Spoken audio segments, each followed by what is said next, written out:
Hi, welcome to my YouTube channel. എന്നും പറയുന്ന പോലെ തന്നെ എൻ്റെ ചാനൽ ആദ്യമായിട്ട് കാണുന്നവരാണെങ്കിൽ സബ് ചെയ്യുക, ലൈക്ക് ചെയ്യുക, കമൻറ്റ് ചെയ്യുക. ഓക്കെ, അപ്പോൾ നിങ്ങൾക്ക് മടിയുണ്ടോയെന്ന് എനിക്ക് ശരിക്കും അറിയാം. എന്നാലും ഞാൻ വീണ്ടും വീണ്ടും നിങ്ങളോട് പറയുകയാണ്, വെറുതെ അവിടെ ഒന്ന് പ്രസ് ചെയ്താൽ പോരെ മക്കളെ. ഓക്കെ, അപ്പോൾ ഒന്ന് രണ്ട് കാര്യങ്ങൾ മാത്രം പറഞ്ഞ് ഞാൻ വൈൻഡപ്പ് ചെയ്യും. അപ്പോൾ നമുക്ക് കണ്ടില്ല എന്ന് നടിക്കാൻ പറ്റില്ല. അങ്ങനെ സോഷ്യൽ മീഡിയയിലുള്ള ആൾക്കാർക്ക് ഒന്ന് പറഞ്ഞൊന്നുമില്ല, അങ്ങനെ ആഴത്തിലൊന്നും പറയുന്നില്ല. എന്നാലും ഒന്ന് നമുക്ക് ജസ്റ്റ് ഒന്ന് എനിക്കൊന്ന് ഒന്ന് രണ്ട് കാര്യങ്ങൾ പറയണമെന്ന് തോന്നി. കാരണം ഞാൻ അതിൽ വന്ന ഒരാളായതുകൊണ്ട്, കാരണം ആ വഴി യാത്ര ചെയ്ത് വന്ന ഒരാളായതുകൊണ്ട് എനിക്ക് പറയണമെന്ന് തോന്നി. തമിഴ്നാടിനെ കുറിച്ചാണ് നമ്മൾ പറയണത്. അപ്പോൾ ഞാൻ പറയുന്നത്, അപ്പോൾ തമിഴ്നാട്ടിൽ ഇപ്പോൾ നമുക്കിപ്പോൾ 2-3 ദിവസം കൊണ്ട് നമ്മൾ കാണുന്നതല്ലേ, 41 മരണങ്ങൾ സംഭവിച്ച ദുരന്ത ഭൂമിയായിട്ട് മാറിയിരിക്കുകയാണ് കരിയൂർ അല്ലേ. അതായത് വിജയുടെ മാനാട്, അതായത് നാമക്കൽ കഴിഞ്ഞു, അത് കഴിഞ്ഞിട്ട് കരിയൂർ വന്നു. അപ്പോൾ അവിടെ സംഭവിച്ച കാര്യങ്ങൾ നമുക്ക് മനസ്സിലായി. നമുക്ക് എല്ലാവരും ന്യൂസിൽ കാണുന്നതും ഒക്കെയാണ്. എന്നാലും നമ്മൾക്ക് ഒരു വീഡിയോ ആയിട്ട് ഒരു 10 മിനിറ്റ് ഇടാമെന്ന് ഞാൻ വിചാരിക്കുന്നു. കാരണം ഇത് എന്നും ഇവിടെ കിടക്കുന്നതാണല്ലോ. അതുകൊണ്ട് ഒന്നാമത് അവർക്ക് എന്താണെന്ന് വെച്ചാൽ ഫിലിം സ്റ്റാറുകളോടുള്ള ആരാധന, മെയിൻ പ്രോബ്ലം അതാണ്. കേരളത്തിനേക്കാളും നമുക്ക് അത് വ്യത്യസ്തമായിട്ട് അവരെ നമ്മൾക്ക് കാണാൻ കഴിയുന്നത് ഫിലിം സ്റ്റാറുകളോടുള്ള അടങ്ങാത്ത ആരാധന. മനസ്സിലായില്ലേ? ആ ആരാധന മൂലം മാത്രമാണ് ഈ 41 മരണങ്ങൾ സംഭവിച്ചത് എന്ന് ഞാൻ പറയും. കാരണം എന്താണെന്ന് വെച്ചാൽ ഇതിന് ശരിക്കിന് വിജയിക്കും പങ്കുണ്ട്. പങ്കില്ലാന്ന് പറഞ്ഞ് ഓടി രക്ഷപ്പെടാൻ പറ്റില്ലായിരിക്കും. കാരണം 1.5 വയസ്സുള്ള കുഞ്ഞ്, 3 വയസ്സുള്ള കുട്ടി, 7 വയസ്സുള്ള കുട്ടി, അമ്മ, ഒരു കുടുംബത്തിലെ അമ്മ, അച്ഛൻ, എത്ര പേരാണ് മരണമടഞ്ഞത്? എത്ര കുഞ്ഞുങ്ങളാണ് മരണമടഞ്ഞത് അല്ലേ? അപ്പോൾ നമുക്കതൊന്നും കണ്ടില്ല എന്ന് പറഞ്ഞിട്ട് അവരെന്തേലും ആയിക്കോട്ടെ, അവരവരുടെ തമിഴ്നാടല്ലേ, അവരങ്ങനെ തന്നെ അങ്ങനെ പറഞ്ഞ് നമുക്ക് പോകാൻ പറ്റില്ല. കാരണം എന്താണെന്ന് വെച്ചാൽ നമുക്ക് വല്ലാത്ത വേദനയുണ്ട്. കാരണം അവരുടെ ആ കരച്ചിലും ആർത്തലക്കിലും, കാരണം വിവരമില്ലായ്മ കൊണ്ടാണ് അവരവിടെ പോയി 12 മണി മുതൽ അവർ വിജയിനെ കാത്തു നിൽക്കുകയാണ് അവിടെ. 12 മണി മുതൽ 12 മണിക്ക് വരും എന്ന് വിജയ് ഉറപ്പ് കൊടുത്തിട്ട് ഇവർ 9 മണി മുതൽ അവിടെ പോയിട്ട് നിൽക്കുകയാണ്. മനസ്സിലായില്ലേ? ഇടം പിടിക്കുകയാണ്. മനസ്സിലായില്ലേ? അതായത് വിജയുടെ കാരവാൻ വരുമ്പം അതിൻ്റെ ഏറ്റവും ക്ലോസ് ആയിട്ട് നിന്നിട്ട് വിജയിനെ കാണണം, നിർവൃതി അടയണം എന്നും പറഞ്ഞിട്ടാണ് ഇവർ പോയിട്ട് നിൽക്കുന്നത്. മനസ്സിലായില്ലേ? അപ്പോൾ അവിടെ ഒരു കടയോ കാര്യങ്ങളോ ഇങ്ങനൊരു സംഭവം ഉള്ളൊരു സ്ഥലത്ത് 10-30,000 പേര് കൂടിയ ഈ സ്ഥലത്ത് ഒരു കടയോ ഫുഡ് കൊടുക്കുന്ന ഒരു ഏർപ്പാടോ ഒന്നുമേ അവിടെ ഇല്ല.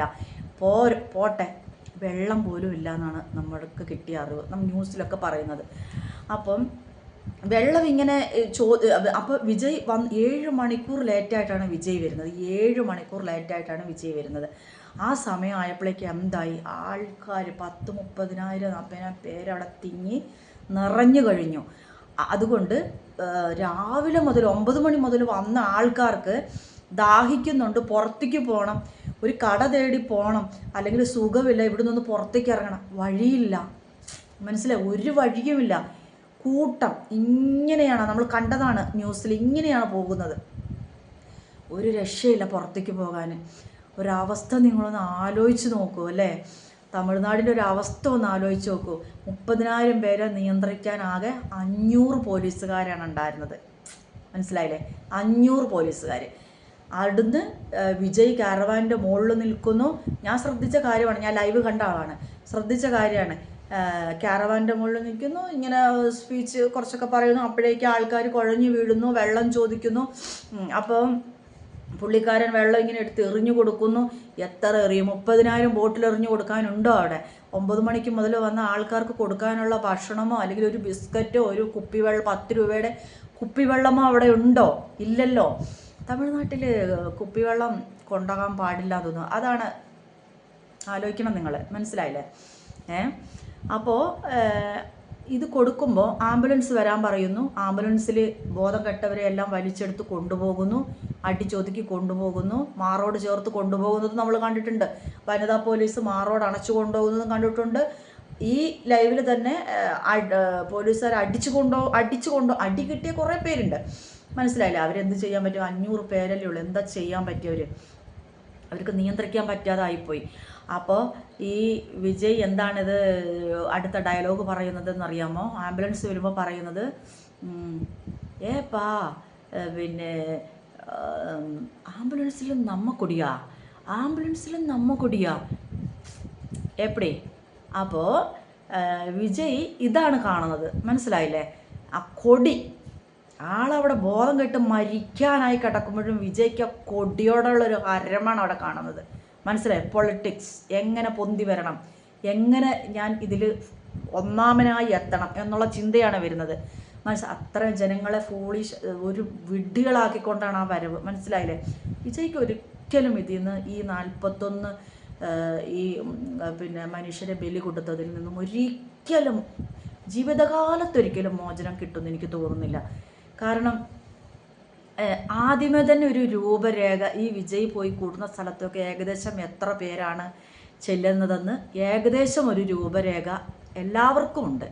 അപ്പം ഇത് ഒന്നാമത് മാനാട്, അപ്പോൾ അത് കരൂരിൽ നടക്കുന്ന സമയത്ത് എത്രത്തോളം റിസ്ക് ആണിതെന്ന് ഇത് വിജയും കൂടെ ഇത് ആലോചിക്കണമായിരുന്നു. എൻ്റെ ഫാൻസാണ് ഇവിടെ വരുന്നത്, എന്നെ കാണാനാണ് വരുന്നത്, വേറെ ആരെയും കാണാനല്ല ഇവിടെ വരുന്നത്. അപ്പോൾ ഇതിൽ കുറച്ച് ഞാനും കൂടെ ശ്രദ്ധിക്കണം. അപ്പോൾ പോലീസ് എത്ര പേരുണ്ട്, എങ്ങനെയൊക്കെയാണ്, എന്തൊക്കെയാണ്, അവിടെ ഇപ്പോൾ എത്ര ജനങ്ങളുണ്ട് എന്നൊക്കെ അറിയാനുള്ള ഒരു ഇത് വിജയ്ക്കില്ലാതെ പോയോ എന്നാണ് ഞാൻ ചോദിക്കുന്നത്. പൊട്ടിക്കുഞ്ഞുങ്ങൾ, 1.5 വയസ്സായ കുഞ്ഞുങ്ങൾ അതിനകത്ത് മരിച്ചിട്ടുണ്ട്, മനസ്സിലായില്ലേ? 12 വയസ്സായ പെൺകുഞ്ഞ്, ഇവരെല്ലാം എന്താ ബോധം കെട്ട് താഴെ വീണു മിതിച്ച് ചവിട്ടി ഇങ്ങനെയൊക്കെയാണ് അവർ മരിക്കുന്നത്. ഫുഡില്ല, വെള്ളമില്ല, തളർന്നു കുഴഞ്ഞു വീഴുന്നു, BP കുറയുന്നു, ഷുഗർ കുറയുന്നു. ഇതാണ് ഇവരുടെ അവസ്ഥ, മനസ്സിലായില്ലേ? അപ്പോൾ ഇതിലൊരു ചെറിയൊരു പ്രശ്നം എല്ലാവരും പറയുന്നത് എന്താണെന്ന് വെച്ചാൽ, മരിച്ചവരുടെ പേരൻസ് എന്താ പറയുന്നതെന്ന് വെച്ചാൽ, ആംബുലൻസിൽ കൊണ്ടുപോകുമ്പോൾ ഇവർ വിചാരിക്കുന്നത് തൊട്ടടുത്ത് ഒരു 2 മിനിറ്റ്സ് ആയാൽ ഉള്ള ഹോസ്പിറ്റലിൽ 1, 2, 3 ഹോസ്പിറ്റലിൽ അവിടെയുണ്ട്. പക്ഷെ ഇവരാരും അവിടെ കൊണ്ടുപോകുന്നില്ല. ഇവരെ ഈ ശ്വാസം ഇല്ലാതായും പിന്നെ എന്താ പറയുക BP ഇല്ലാണ്ടായും ആൾക്കാരെ മരിക്കാൻ ഒരു കുറച്ച് തുടിപ്പുകൾ മാത്രമേ ഉള്ളൂ. ഒരു അമ്മ പറഞ്ഞു കേട്ടിട്ടുണ്ട്, ഒരമ്മ മീഡിയയുടെ മുന്നേ വന്ന് പറഞ്ഞു, ഒരു ചെറിയ പെൺകുട്ടിയാണ്, ലേഡിയ, ചെറിയ കുട്ടിയാണ് അവളുടെ, അതൊരു 4 വയസ്സായ കുട്ടിയെ കണ്ടാണ്. അവൾ പറയുന്നുണ്ട്, ഞാൻ നെഞ്ചത്ത് നോക്കുമ്പോൾ ഇടുപ്പില്ല, നെഞ്ചിലിടിപ്പില്ല, പക്ഷേ ഞാൻ കയ്യിൽ നോക്കുമ്പോൾ തുടിപ്പുണ്ട്. അപ്പോൾ ഞാൻ വായിൽ ഊതി കൊടുത്തു. അപ്പോഴും ഈ കുട്ടി ഒരു ഡോക്ടർ, ഒരു ഹോസ്പിറ്റലിൽ, ഗവൺമെൻറ് ഹോസ്പിറ്റൽ പോലെയാണെന്ന് എനിക്ക് തോന്നുന്നത്, കുറച്ച് ദൂരെയാണ്, അവിടെ മാത്രം കൊണ്ടുപോകാവുള്ളൂ എന്ന് ആരുടെയോ ഒരു ഓർഡറാണ്. അതിലെന്തോ ചതിയുണ്ട് എന്നാണ് പേരൻസ് പറയുന്നത്. അപ്പോൾ അവിടെ കൊണ്ടുപോയിട്ട് സ്ട്രക്ചറിൽ കിടക്കുന്നു, ബോധമില്ലാതെ കിടക്കുന്നു, ശ്വാസമില്ലാതെ കിടക്കുന്നു, ആരും ഒന്നും ചെയ്യാനില്ല. അവിടെ ഡോക്ടേഴ്സ് ഇല്ല, നേഴ്സില്ല, എത്ര പേരെ നോക്കും, ഒരു കണക്കിന് എത്ര പേരെ നോക്കും. അപ്പോൾ ഈ അമ്മ ചെന്നിട്ട് വാ വെച്ചിട്ട് സ്വന്തം ശ്വാസം ഇട്ടിട്ട് ഊതി ഊതി ഊതി കൊടുത്തിട്ട് ശ്വാസം വരുത്തിക്കുകയാണ്. അപ്പോഴേക്ക് എന്തായി, കുട്ടി മരിച്ചുപോയി. അപ്പോൾ നമുക്കതൊക്കെ കേൾക്കുമ്പോൾ ഭയങ്കര ഇതാണ്. കാരണം നമുക്കങ്ങനെ ഒഴിഞ്ഞു മാറാൻ പറ്റില്ല. നമ്മൾ കേരളത്തിലാണെങ്കിലും നമുക്കങ്ങനെ അത് കണ്ടില്ല എന്ന് വെച്ചിട്ട് നമുക്ക് ഇരിക്കാൻ പറ്റില്ല. അവരൊക്കെ മണ്ടന്മാർ, നമ്മളിപ്പോൾ ഞാൻ 1-2 പേരോട് പറഞ്ഞതിൽ നമ്മളോട് പറഞ്ഞത്, അവരും മണ്ടന്മാർ, അവർക്ക് അങ്ങനെ വരും, അവരിത് അങ്ങനെയല്ല. നമ്മൾ അങ്ങനെയല്ല ചിന്തിക്കേണ്ടത്. ഈ ഒരു ജീവനാണേലും ശരിക്കും മണ്ടൻ്റെ ആയാലും മന്ദബുദ്ധിയുടെ ആണെങ്കിലും അത് ജീവൻ തന്നെയല്ലേ. അതൊരു നിങ്ങൾ ആലോചിച്ച് നോക്കൂ. നമ്മളൊക്കെ ഒരു നിലത്ത് കിടന്ന് ആ അവസാന ശ്വാസത്തിന് വേണ്ടിയിട്ട് പെടഞ്ഞ് മരിക്കുന്ന ഒരവസ്ഥ നമ്മളൊന്ന് ചിന്തിച്ച് നോക്കുക, ഇമാജിൻ ചെയ്ത് നോക്കുക നമ്മൾ. അപ്പം നമുക്കൊന്ന് മനസ്സിലാവും അവരുടെ ആ കുടുംബത്തോടുള്ള ഒരു വേദന, മനസ്സിലായില്ലേ? അപ്പം നമ്മൾ ഈ 41 പേരും അവിടെ കരൂരിൽ ബലിയായവർക്ക് നമ്മൾ ആദരാഞ്ജലികൾ അർപ്പിച്ച്, ഇനി നമ്മൾ അവർക്ക് അങ്ങനെ ഒരു അപകടം അവിടെ ഉണ്ടാവാൻ ഇടവരാതിരിക്കട്ടെ എന്ന് നമ്മൾ പ്രാർത്ഥിക്കുകയാണ്. കാരണം ഇത് നമുക്കും കൂടെയാണ് വേദനയുള്ളത്. കാരണം എന്താണെന്ന് വെച്ചാൽ അവർ പലതും പറയും, സെൽഫിഷായിട്ട് അവർ പലതും ചെയ്യുന്നുണ്ട്, നമുക്ക് കുറേ കാര്യങ്ങൾ വേറെ പറയാനുണ്ട്. പക്ഷേ ഒരു ദുരന്തം നടക്കുന്ന സമയത്ത് നമ്മൾ ഒരിക്കലും അവരെ കുറ്റം പറയാനോ അല്ലെന്നുണ്ടെങ്കിൽ ഇത് ചെയ്യാൻ പാടില്ല. പക്ഷെ അവരുടെ മണ്ടത്തരമാണെന്ന് നമുക്കറിയാം, അവർക്ക് അയാളോടുള്ള ഈ വിജയനോടുള്ള ആരാധന മൂത്തിട്ടാണെന്നറിയാം. ആ ആരാധന വിജയ് മുതലെടുത്തിട്ട് രാഷ്ട്രീയത്തിലേക്ക് കുതിക്കാൻ നോക്കുകയാണ്, മനസ്സിലായി? അപ്പോഴേക്ക് എത്ര പേര് ഇനിയിപ്പോൾ വിജയുടെ രാഷ്ട്രീയ ഭാവി എന്താവും? അതാണൊരു ചോദ്യചിഹ്നം.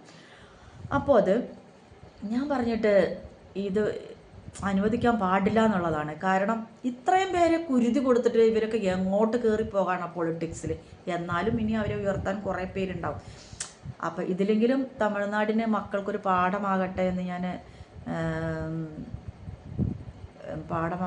ഞാനിങ്ങനെ ആലോചിക്കുകയാണ് ഇരുന്നിട്ട്. അപ്പോൾ ഇതെങ്കിലും പാഠമായി എടുക്കുമെന്ന് എനിക്കൊരു വിചാരം. കുറേ പേരെങ്കിലും, കുറേ ഫാമിലീസെങ്കിലും അവർക്കൊരു ചിന്തയുണ്ടാവും, കൂട്ടം കൂടുന്നിടത്ത് പോവരുത്, അന്ന് സംഭവിച്ചമാതിരി സംഭവിക്കുമെന്ന് ചിലർക്കെങ്കിലും ഒരു ബോധം വന്നിട്ടുണ്ടാവും. ഞാൻ പെട്ടെന്ന് ബ്ലാങ്കായിപ്പോയി. കാരണം എന്താണെന്ന് വെച്ചാൽ എനിക്ക് പേഴ്സണലി എനിക്ക് ന്യൂസൊക്കെ കണ്ടപ്പം, ഞാൻ തമിഴ് വായിക്കും, എനിക്ക് സംസാരിക്കാനും അറിയുന്നതുകൊണ്ട് എനിക്ക് കുറച്ച് അറ്റാച്ച്മെൻറ്റ് തമിഴ്നാടിനോട് കുറച്ചുണ്ട്. അപ്പോൾ കാരണം എൻ്റെ ചേച്ചിയൊക്കെ തമിഴ്നാട്ടിലാണുള്ളത്. അപ്പോൾ എനിക്ക് തമിഴ്നാടിനോട് ഒരു ലേശം ഒരു ഇതുണ്ട്. പക്ഷെ അവരെന്തൊക്കെ പറഞ്ഞാലും എനിക്ക് ഇങ്ങനത്തെ ഒരു 41 പേരുടെ മരണത്തിൽ എനിക്ക് ഭയങ്കര വിഷമമുണ്ട്. അപ്പോൾ ഓക്കെ, ഞാൻ ഈ ഒരു 2 കാര്യം പറയാം. ഇനിയെങ്കിലും അവർക്ക് മനസ്സിലാവും, ഇനിയെങ്കിലും കുറച്ച് ആരാധന, അതായത് ഫിലിം സ്റ്റാറുകളെ ആരാധിക്കുന്ന, ഇവിടെയും ഉണ്ട് ഫിലിം സ്റ്റാറുകളെ ആരാധിക്കുന്നത്. വെറുതെയാണ്. എന്തിനാണ് ഇത് ചെയ്യണത്? ഒരാവശ്യമില്ല. നമ്മുടെ സമയം കളഞ്ഞിട്ട് ഇവരെ ഒന്നും ആരാധിക്കാതിരിക്കുകയാണ് നല്ലത്. ഓക്കെ, അപ്പോൾ ഇത് അവർക്ക് ഇനിയൊരു പാഠമാകുമെന്ന് ഞാൻ വിശ്വസിക്കുന്നു. അപ്പോൾ ഓക്കെ, ബായ്. എല്ലാവരും നന്നായിരിക്കുക. Okay, take care. ഓക്കെ.